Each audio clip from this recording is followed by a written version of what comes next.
Olá, queridos. Mais uma vez estamos aqui para fazer a gravação de uma reflexão com o objetivo de nos trazer fortalecimento, encorajamento para a nossa caminhada consoante aos propósitos do nosso Deus Criador, do Deus que nos trouxe essa vida para viver a sua boa, perfeita e agradável vontade. E nessa manhã eu quero compartilhar algo com vocês muito interessante. Uma história narrada na Palavra de Deus, no livro de Mateus. Vou pegar aqui minha Bíblia.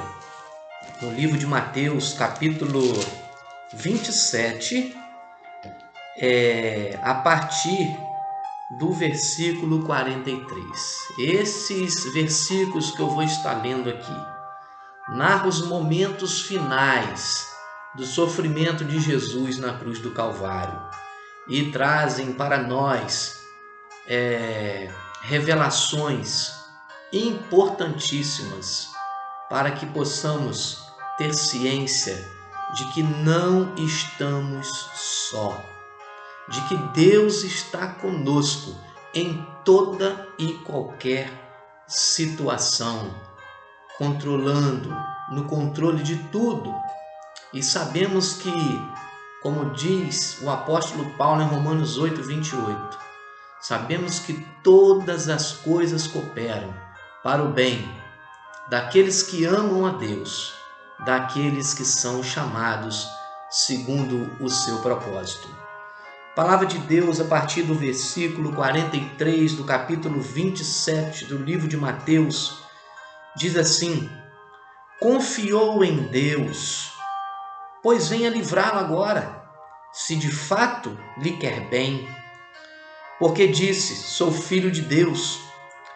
E os mesmos impropérios lhe diziam também os ladrões que haviam sido crucificados com ele. Desde a hora sexta até a hora nona houve trevas sobre toda a terra.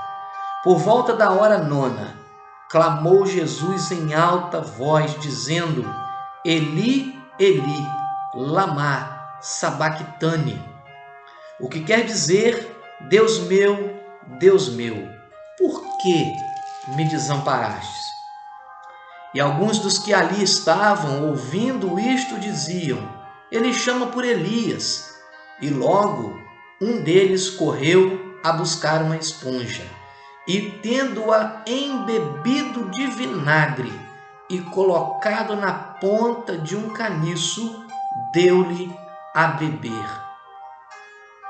Os outros, porém, dizendo: deixa, vejamos se Elias vem salvá-lo. E Jesus, clamando outra vez, com grande voz, entregou o Espírito. Eis que o véu do santuário se rasgou em duas partes, de alto a baixo. Tremeu a terra, fenderam-se as rochas, abriram-se os sepulcros, e muitos corpos de santos que dormiam ressuscitaram. E saindo dos sepulcros, depois da ressurreição de Jesus, entraram na cidade santa e apareceram a muitos. O centurião e os que com ele guardavam a Jesus, vendo o terremoto e tudo o que se passava, ficaram possuídos de grande temor e disseram: verdadeiramente, este era Filho de Deus. Estavam ali muitas mulheres, observando de longe. Eram as que vinham seguindo a Jesus desde a Galileia para o servirem. Entre elas estava Maria Madalena, Maria, mãe de Tiago e de José, e a mulher de Zebedeu. Essa passagem, embora narre ali o sofrimento de Jesus, a forma como as pessoas que estavam ali desejavam a sua destruição, revela também que junto com Jesus naquela cruz haviam dois ladrões na mesma situação dele.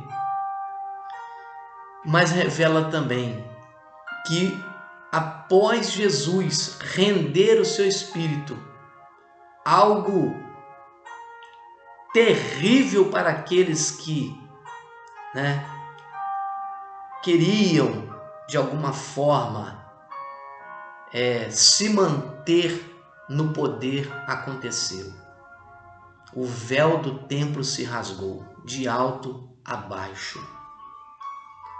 E começou a surgir pessoas que não já existiam mais entre aquela sociedade ali e existiram com vida.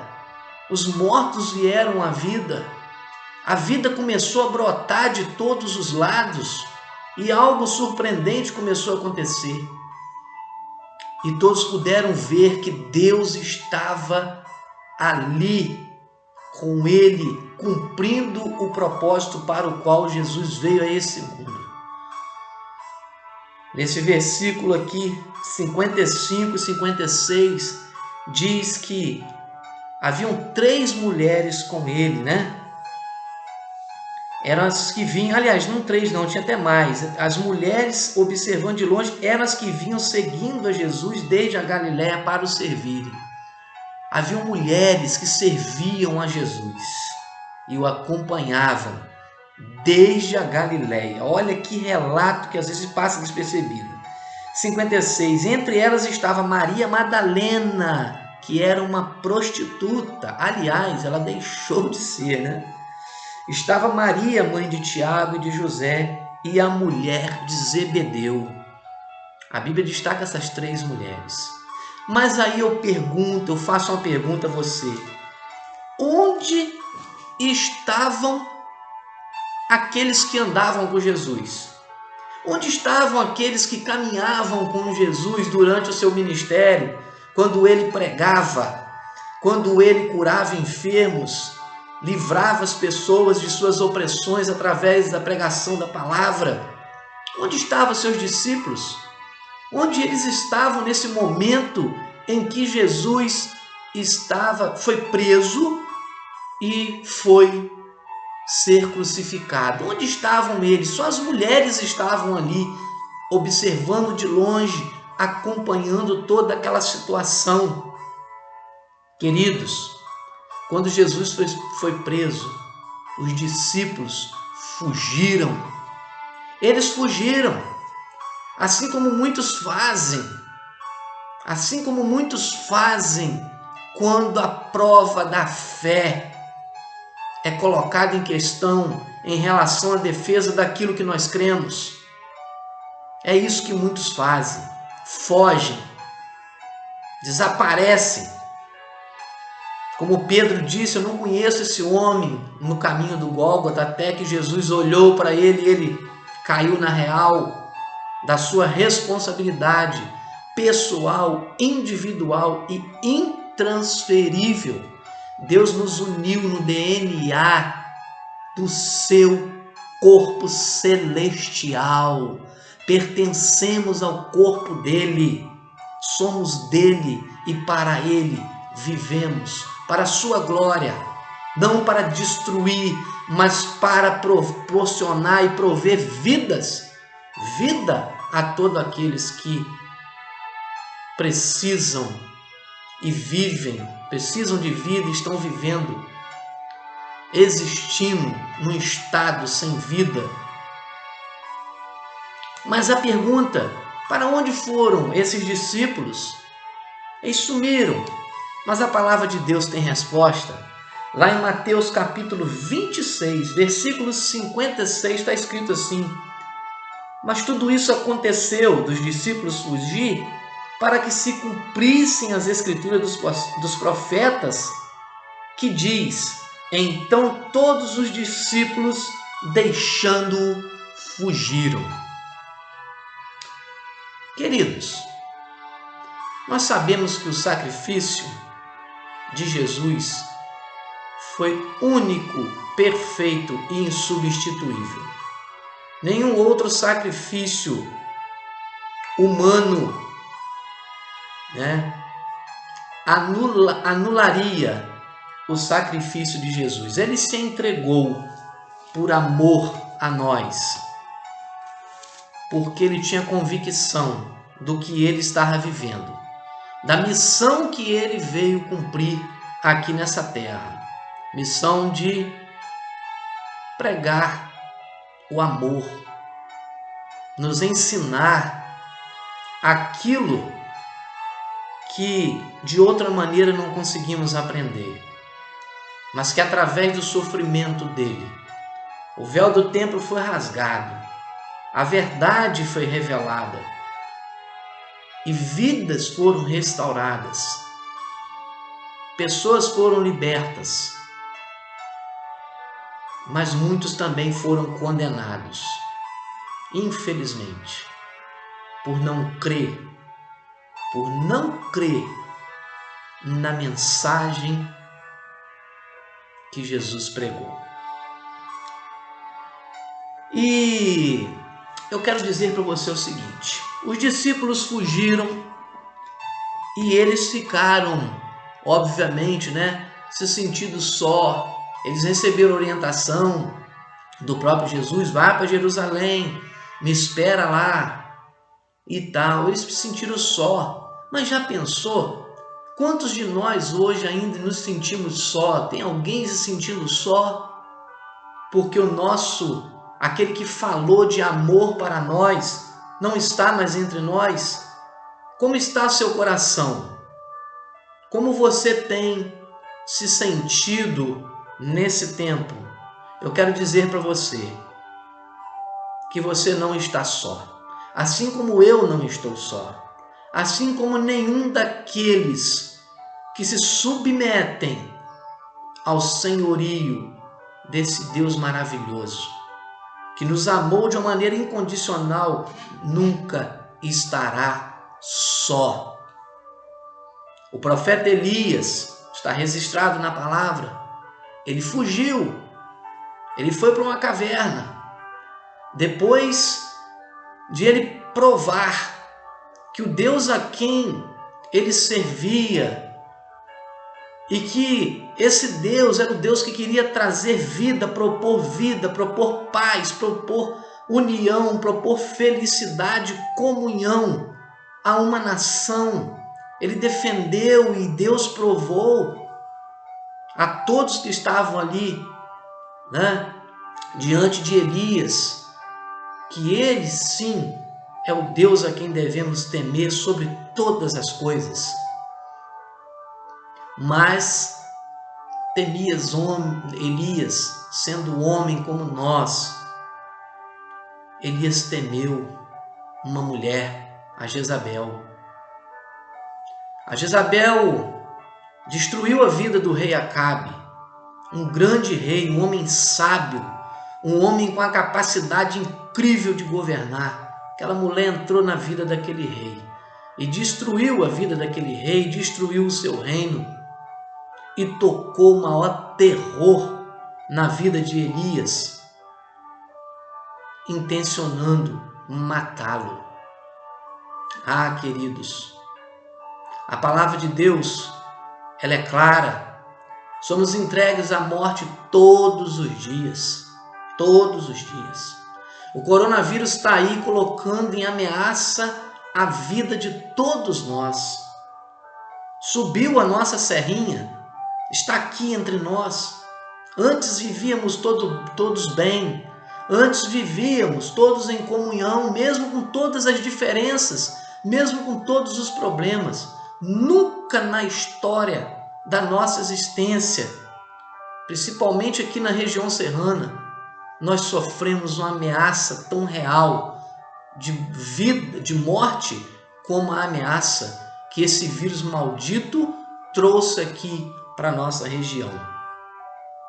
Mas eu quero dizer para você nessa manhã que você não está só, que eu não estou só, que nós não estamos só. E nós temos que saber em quem nós temos crido e ter certeza que Ele é poderoso para nos guardar, para guardar a nossa vida, para realizar os propósitos para os quais Ele mesmo nos deu a vida. Esse vírus quer nos tirar a vida, mas Deus quer nos dar a vida. e vida com abundância.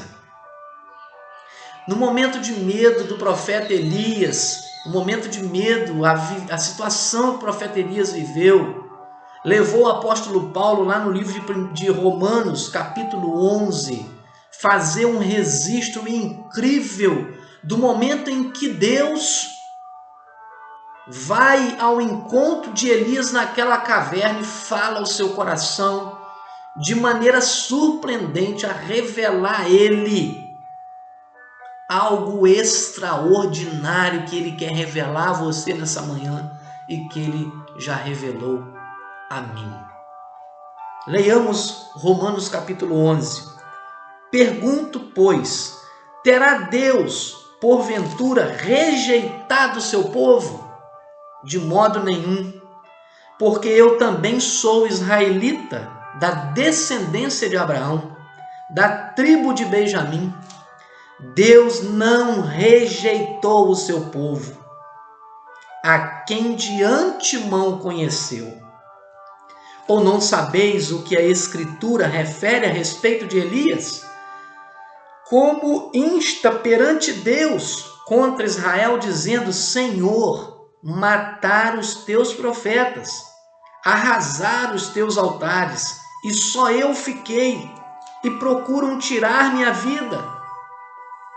Que lhe disse, porém, a resposta divina: reservei para mim. Deus falando para Elias: reservei para mim 7.000 homens que não dobraram os joelhos diante de Baal. Assim, pois, também agora, no tempo de hoje, sobrevive um remanescente, segundo a eleição da graça. Nós não estamos sozinhos. Você não está sozinho, meu querido, minha querida. Eu não estou sozinho. E quando Deus nos dá essa ciência, e quando Deus nos revela alguns daqueles que estão conosco, escondidos, como os discípulos se esconderam. E às vezes nós não sabemos como Elias e ficamos acuado, receoso, amedrontado. Por que que isso acontece? Por que que essas coisas acontecem? Todas as coisas cooperam para o bem daqueles que amam a Deus, daqueles que são chamados segundo o seu propósito. Deus quer realizar o propósito para o qual Ele trouxe você e eu à existência. E para isso, Ele move a terra e o céu, mesmo que pelo coronavírus. Que Deus te abençoe, que esse dia seja um dia de reflexão, de entrega absoluta, total e completa ao senhorio do eterno Deus, Criador dos céus e da terra. Assine o meu canal, compartilhe esse vídeo, dê um like aí e que tenhamos todos a sensibilidade de nos unir no amor fraterno que nos faz forte contra toda e qualquer investida maligna no poder do nome do Senhor Jesus Cristo. Amém. E até a próxima meditação.